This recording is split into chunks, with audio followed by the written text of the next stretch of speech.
कुछ लोग हमारी जिंदगी में इतनी खामोशी से प्यार करते हैं कि हमें उनके चले जाने के बाद उनकी कीमत समझ आती है। ये कहानी है आरव और सिया की। आरव और सिया एक ही स्कूल में पढ़ते थे। पहली क्लास से 12वीं तक दोनों साथ थे। एक ही बेंच, एक ही दोस्त, एक ही दुनिया। अगर स्कूल में किसी को आरव चाहिए होता तो वो सिया के पास जाता। अगर सिया नहीं मिलती तो सब जानते थे वो आरव के साथ होगी। दोस्ती इतनी गहरी थी कि लोग उन्हें भाई बहन कहते थे। कुछ कपल समझते थे, लेकिन दोनों सिर्फ मुस्कुरा देते। समय बीत गया, स्कूल खत्म हुआ, कॉलेज शुरू हुआ। किस्मत ने यहां भी दोनों को अलग नहीं किया। एक ही कॉलेज, एक ही ग्रुप, एक ही सपने। धीरे धीरे सिया बदलने लगी। अब उसे आरव की हर छोटी बात अलग लगने लगी। उसकी मुस्कान, उसकी आवाज, उसकी फिक्र, सब कुछ। उसे प्यार हो चुका था, लेकिन उसने कभी कुछ नहीं कहा। उसे डर था, अगर आरव ने इनकार कर दिया तो दोस्ती भी खत्म हो जाएगी। कॉलेज के आखिरी साल में आरव को दिल्ली की एक बड़ी कंपनी में नौकरी मिल गई। सिया को अपने शहर में ही नौकरी मिली। कॉलेज का आखिरी दिन आया। सब दोस्त एक दूसरे से गले मिल रहे थे, रो रहे थे, तस्वीरें खिंचवा रहे थे। आरव बहुत खुश था। नई नौकरी, नया शहर, नई शुरुआत। लेकिन सिया की आंखों में अजीब सी उदासी थी, क्योंकि उसे पता था अब आरव रोज नहीं मिलेगा। दिल्ली जाने से पहले आरव ने सिया से एक वादा किया, मैं जल्दी वापस आऊंगा। सिया मुस्कुरा दी, लेकिन उसे पता था जिंदगी इतनी आसान नहीं होती। दिल्ली पहुंचकर शुरुआत में दोनों की रोज बात होती, फिर काम बढ़ गया, जिम्मेदारियां बढ़ गई, फोन कम हो गए, मैसेज कम हो गए। धीरे धीरे बातें सिर्फ त्योहारों तक रह गई।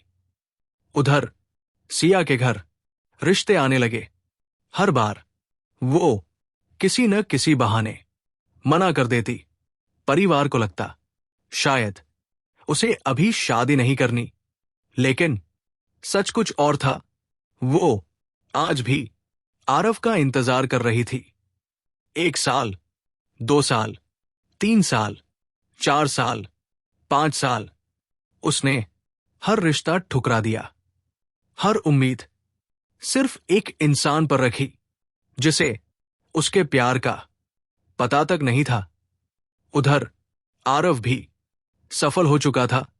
अच्छी नौकरी, अच्छी जिंदगी, लेकिन दिल के किसी कोने में हमेशा एक खालीपन था।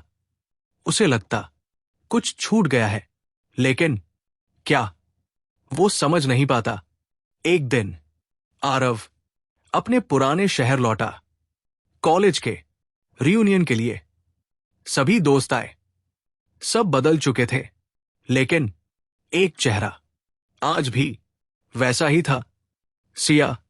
5 साल बाद दोनों मिले। सब कुछ पहले जैसा लग रहा था, बस वक्त बदल गया था। रियूनियन खत्म होने के बाद आरव सिया को घर छोड़ने गया। रास्ते में उसे एक छोटी सी दुकान दिखी। वही दुकान जहां दोनों कॉलेज के दिनों में चाय पीते थे। दोनों वही बैठ गए। वही दुकानदार ने आरव को पहचान लिया। उसने मुस्कुराकर कहा, बेटा, तुम्हारे जाने के बाद ये लड़की हर रविवार यहां आती थी। उसी कुर्सी पर बैठती थी जहां तुम बैठते थे, और 2 चाय मंगवाती थी, एक खुद के लिए और एक तुम्हारे लिए। आरव चुप हो गया। उसने सिया की तरफ देखा। उसकी आंखें झुक चुकी थी, घर पहुंचकर आरव पूरी रात सो नहीं पाया। उसे पहली बार समझ आया, जिस इंसान ने 5 साल तक हर रविवार उसका इंतजार किया, वो सिर्फ दोस्त नहीं हो सकती। अगली सुबह वो सीधे सिया के घर पहुंचा, लेकिन घर में शादी की तैयारियां चल रही थी। आरव का दिल जोर से धड़कने लगा। उसे लगा बहुत देर हो चुकी है। तभी सिया की मां मुस्कुराते हुए बोली, आज सिया की शादी नहीं है, आज उसकी छोटी बहन की शादी है। सिया ने आज तक हर रिश्ता ठुकरा दिया। वो कहती थी, जिसका इंतजार कर रही हूं, अगर वो नहीं आया तो शादी भी नहीं करूंगी। आरव की आंखों में आंसू आ गए। उसे पहली बार अपनी सबसे बड़ी गलती समझ आई। जिस लड़की ने 5 साल उसका इंतजार किया, उसे उसने कभी समझा ही नहीं। इस बार उसने देर नहीं की। उसने अपने दिल की बात सिया के सामने रख दी और सिया सिर्फ मुस्कुरा दी, क्योंकि जिस पल का वो 5 साल से इंतजार कर रही थी, वो आखिर आ ही गया था। कुछ महीनों बाद दोनों की शादी हो गई।